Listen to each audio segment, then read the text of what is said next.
உயிர் பூவெடுத்து ஒரு மாலையிடு விழி நீர் தெளித்து ஒரு கோலமிடு என்னை தானே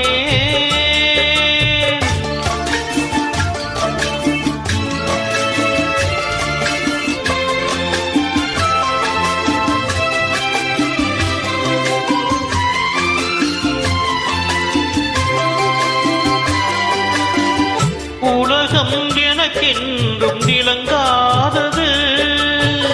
புறமே எனக்கின்று விளங்கானது அனலாமும் தானை திரையானது இதுவே என் வாழ்வின் முறையானது பாறை ஒன்றின் மேலே ஒரு பூவாய் மூளை தாயே உறவுக்கு உயிர் தந்தாயே நானே எனக்கு நண்பன் இல்லையே உன்னால் ஒரு சொந்தம் வந்ததே